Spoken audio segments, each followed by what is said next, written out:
Welcome to Invisible Me, a podcast centred around invisible health issues and the feeling of not being seen and heard. Yet here I am, standing right in front of you. Does this sound familiar? Well, come join the conversation. Share your experiences. Let's break down those norms and attitudes for the better. This is a safe space to chat with me, Pat. Good evening. Welcome, Andrew Jenkins. Hello. I'm going to introduce you as motivational speaker, educator, mentor, coach, all leading to inspiring people by breaking stigmas around mental health. That's a busy role, inspiring people. You forgot handsome and funny as well. Oh, well, handsome, funny, and a beautiful accent. A beautiful accent. I have to fly the flag for our Celtic friends. Yeah. I have to quote, inspiring people that have experienced trauma or struggle with mental health, and they can turn their lives around and achieve great things. I truly believe that too. And that's why I thought Andrew has to come and have a chat on our podcast. So thank you for being here tonight and sharing some takeaways and tips, and our listeners will relate to your real, natural, authentic talk. And I love real talk. Yep. So let's start. Great, I'm looking forward to it. I know you're a resilience person. I secretly know a wee bit about your journey, but let's share it to the listeners and how trauma and survival and how that was the beginning of the journey that changed you to the person you are now. Yeah. Can you just share a little bit about your personal struggles that got you to being this amazing speaker and motivator? God, where do I start? That's a big question. My upbringing, I had a great upbringing. Do you know what I mean?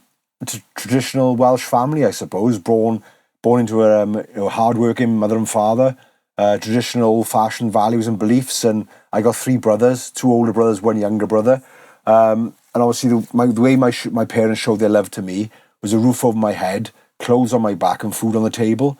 But when it comes to emotional support, there was none, I suppose. And because I understand now, I'm compassionate towards my parents because they didn't know how to show their feelings and emotions because they never heard it off their parents. You know, my dad is 82. My mother passed away a few months ago, but she would have been 80.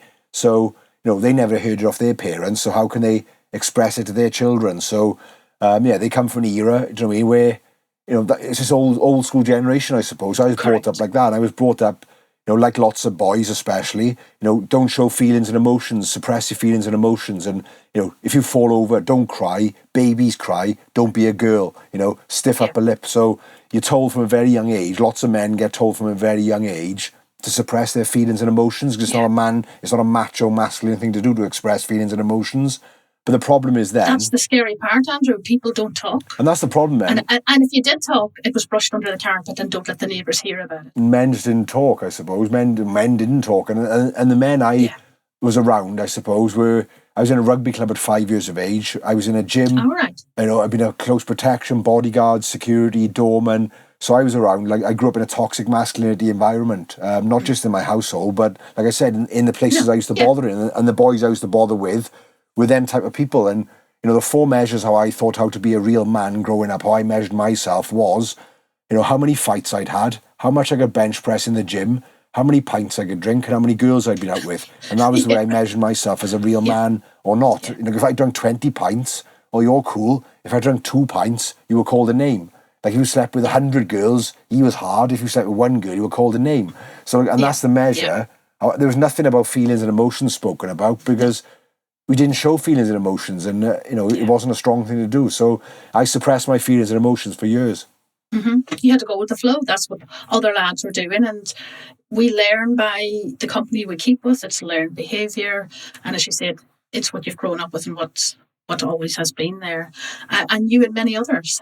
That's not unique. I think that's one of the biggest problems men have. When we get older, they're men.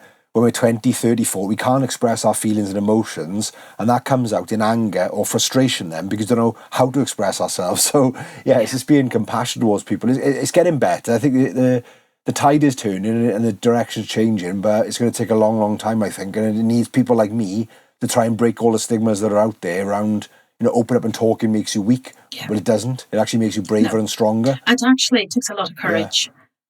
Isolation as well, if you're rural or working in a job that you're working for yourself, isolation's bad too. And then depression, but you'll hide it and you'll mask it. We get very good at masking over the years. And talking's good, but I've heard that men don't always talk face to face. Men talk shoulder to shoulder. So if you're walking or doing a task, you can talk easier. Or driving in the car, sitting side by side rather than looking face on. It is easier to get the conversation going. Yeah, it's much easier. It's not so confrontational, is it? It's like talking to your friend and talking to a mate walking along, I suppose. So, I'm a huge advocate for that. Exactly. And I said, get outdoors, get walking, do things. And as you said, you're not looking straight on and removes the pressure. We'll very briefly touch on, because this is a short time, is you had then a horrendous tragedy, accident-wise, in your life. And that was another pivotal turning point. Yeah. And it brought you up to where you are now.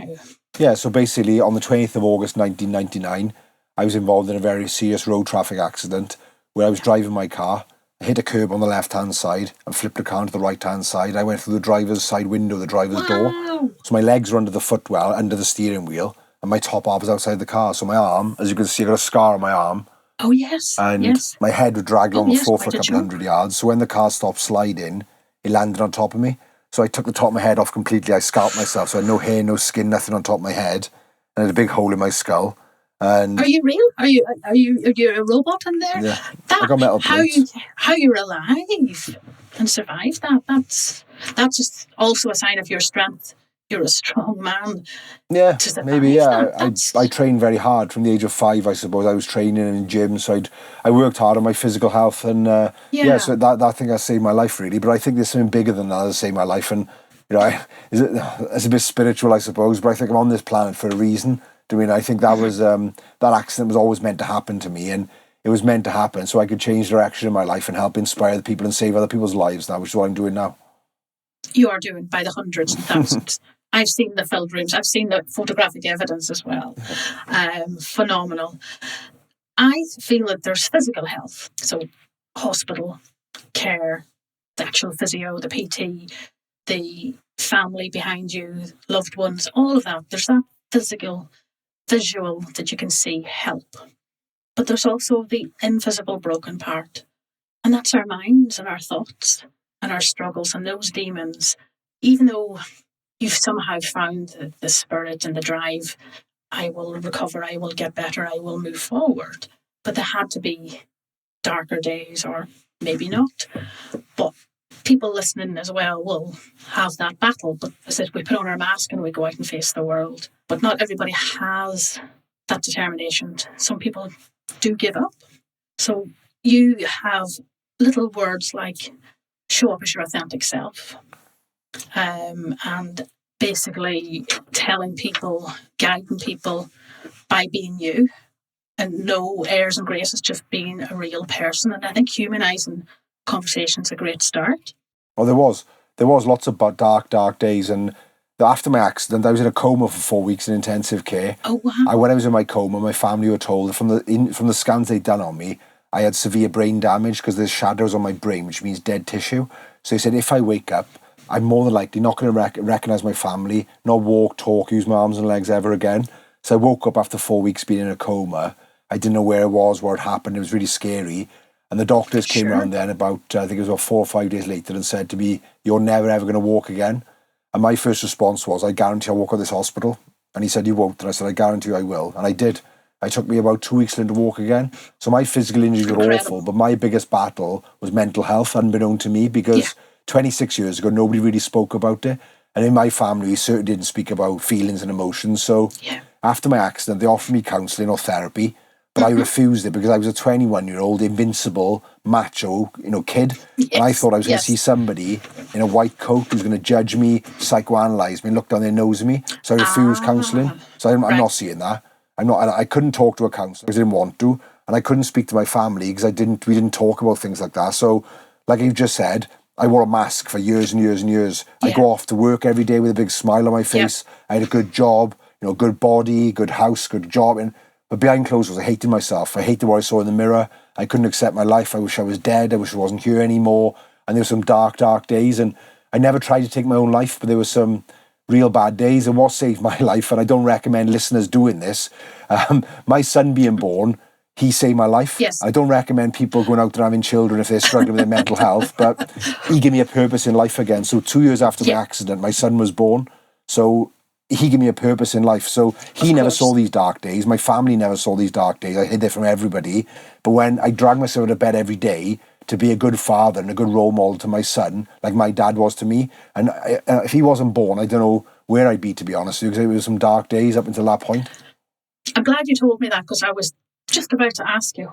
So of all of that, and you were aware of it, what was the pivotal thing? What was the thing that did it for you? So it was the birth of your child, because that child completely depended on you. It helped me. And you wanted to be that role model. But my life wasn't great then. It was literally a car crash, excuse the pun, for many, many years after that. It wasn't, I refused counselling. You were surviving only. And the first time I ever spoke to somebody about the accident, the first time I spoke to somebody professionally after the accident was 15 years later. And I went to see somebody and she was amazing. And after the first session, she said, I know what's wrong with you. And I said, what's that? PTSD and depression? And she goes, yeah, you probably got them as well, but you're grieving. And I said, what do you mean grieving? I'm here. And she goes, I thought I was physical death, which most people think grieving is. And she goes, it's not physical death. Grief is a massive subject, and you're grieving loss of identity. Because all I've heard of you today is, I used to play rugby, I used to do this, I used to do that. And she goes, grief is massive. And I know a lot about grief now. I talk about it quite a bit. And, there's 7 stages of grief. I was trapped between number 2 and 6 for years and years and years. I'm only in number 7 in the last couple of years, which is acceptance. I've only accepted the last couple of years, really, what happened to me. So meeting the therapist was helpful. But again, my life didn't change then. What I did about 3 years ago, I held a mirror up to myself and I started looking inwards and started working on myself, looking at my flaws, my triggers, because I thought I can't spend the rest of my life upsetting people close to me, walking around with a chip on my shoulder, resentful, angry. So I started working on myself, looking inwards, and I think being self-aware is a superpower. And if people in the world were more self-aware, the world would be a much better place. But I used to walk around and say things and do things. I didn't care. I'd fly off the handle. But I started looking at myself. And it's scary looking at yourself in the mirror because you got to look at your flaws, your triggers. You look at it, but it's really powerful and it's really empowering.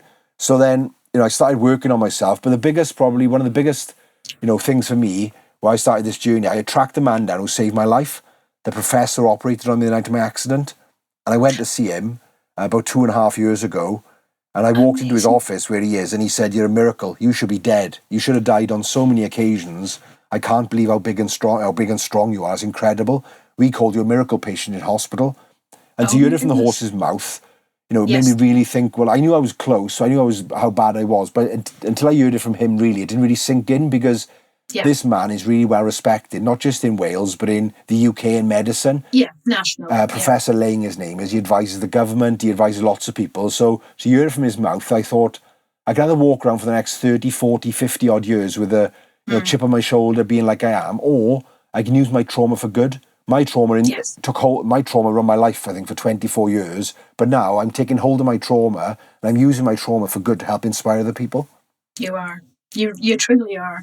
And I just see the posters behind you. It says grit, persistence, mindset. Yeah. They're all key things, but they're still only words unless you act on them. And we have to take self-responsibility, I feel. And I know it's hard. Yeah. And that starts by asking for help. And that is courage. Yeah. Ask for help. Yeah. It has to get better from then on in. Won't be fast. It's different for everybody, I'm sure. But the talking and the asking is key. Yeah, it's tough. It is tough to me. And when you're in a dark place, you don't want to ask for help because you think you don't want to burden anyone else. You think the whole world's against you. It's like being in the bottom of a well. You're looking up at the light, but you just can't get up at the light. You just can't get up there. And it's hard. And I think it's just as important for people around you who know you to take care of each other. If somebody's going through a tough time, they could be going through a separation, a divorce, losing their job, being diagnosed with terminal illness. Just check in on your family, your friends, your colleagues, loved ones and things, and have that conversation, ask that question. And I get why people don't want to ask the question, because you don't have an uncomfortable conversation. But I say to people, I'd rather have an uncomfortable conversation with you now than come into your bedside in 6 months' time, or even worse, your funeral. And a lot of the time when people are struggling, all they want is somebody to listen to them. All they want is somebody to offload and talk to them. And I think we overthink it sometimes. And I think, a lot of people, I think a lot of these suicides could have been prevented, especially if people had the safe space to talk to someone. And I don't mean academics. I speak from my own personal experience. I didn't want to see an academic years ago. I didn't.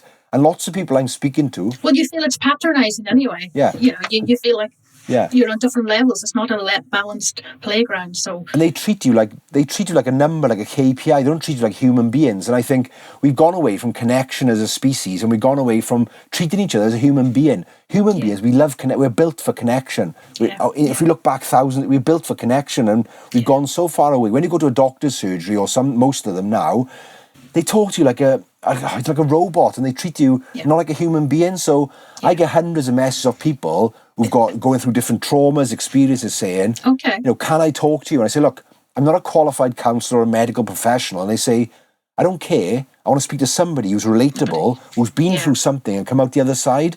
So I think lived experience is very, very powerful. Not just me, people who've had cancer, people who've been raped, people who've gone through a lived experience who want to help give back to people. And sometimes I speak to academics. I go to lots of events and I get frustrated sometimes, and they look down, they nose you because you haven't got letters after your name. They think, what do you know? What letters have you got after your name? I say, well, I've got something that you'll never ever have, and I'm more relatable to more and more people. So I think we should all work together. It's not a competition, I say to them. We're not talking about KPIs or money. We're talking about lives. And to help, get this disgusting suicide rate down, to help mental health, we all got to work together and to help support each other, really. Completely. And it's all boils back down to, as you said, being humanistic, to passion, proper passion, caring, and just communicating with each other. I mean, the power of just a human touch, that hand on an arm, hand on a shoulder, can go tenfold for that person that day that just needed that reassurance. Yeah. And as you said, and having that relatable lived experience, everybody can connect with that. Yeah. And this is what the podcast is kind of about. I'm getting people sending me messages saying, oh my God, that's me too. And again, not a professional with qualifications, just an ordinary person making a safe space to educate and share, and people feeling less alone. Yeah. Amazing. You're phenomenal. I hope you've heard that many, many, many times. Many times. I'm just doing my bit. I'm just doing my bit for I'm a normal guy sharing my story. I'm not some guru or some academic whiz. I'm just a normal guy who's relatable, and that's why I like doing what I do, because I get so much feedback afterwards saying, I can relate to that bit, I can relate to this bit, because everything I talk about is quite relatable, and I'm real. It's not all unicorns and rainbows. Life is not like that. That's nonsense. There's so much nonsense and fake stuff out there at the moment. I want to be that real person who's authentic and genuine and show people you can. It is hard. Life isn't easy. Do you know what I mean? But it's about having the tools available to be able to face them challenges and overcome them. Not get broken down by them, I suppose. And it's okay to have a down day or a bad day, as long as the bad days aren't outweighing the good days. You are going to face challenges. You are going to face hurdles in life. And this world we live in now, where people say the kids aren't resilient these days, and I think that's not fair. We're not letting children be resilient. We're wrapping them in cotton wool. We're not letting them learn or grow or fail. And they said they don't get resilient by watching me or watching YouTube. They get resilience by living life. By living through it. And exactly. Yeah, exactly. And the world is crazier. The world is faster. It's evolving very, very quickly. And it's it's hard. It's hard being a kid and hard being a teenager. Yeah. What is the simple little things that ground you? What do you do that doesn't cost money? That's just a simple thing that helps you, because you're taking on a lot of information from other people, and there needs to be time for you to recharge your battery. What is it you like to do? I think I said this to somebody this morning today. I think one of the biggest contributory factors to mental health illnesses and conditions now is we've gone so far away from nature as a species, because we're on laptops, on computers, and technology. Everything that I do to help myself and everything out there now has been around for thousands of years. We haven't reinvented the wheel. Walking in nature, breath work, meditation, yoga, moving, walking.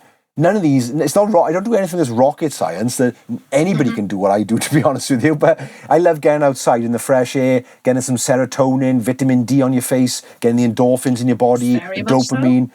And the biggest problem is dopamine is a chemical in your body which is designed to reward hard work. So if you look at a graph, the graph goes up gradually And at the end, you get your reward. The problem is now, people get fake dopamine by looking at their scroll on their mobile phone. So the graph now goes up and down like that, where it should be going gradual. That instant gratification doesn't last. Yeah. It's too quick and it's over. Exactly. So I say to parents, get your child off their device for a couple of days or whatever, you'll see a totally different kid. I can guarantee you will. And I went on a retreat about a few months back to the Pyrenees, and I had no phone signal, and I was a better person.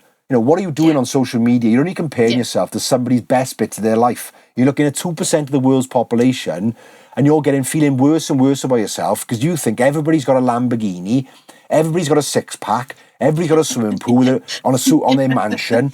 They haven't. And the more you're looking at damn things, the more it's going to show you, because the algorithm is going to show you more. So you're feeling worse and worse and worse about yourself. So, you know, dopamine. And these companies, the technology companies, are clever. They design these things. They're so clever what they do. And it's like an addiction, to be honest with you. So I say, get out and go for a walk. Great. No, I like to see trees, and I like to see a river or be at the seaside.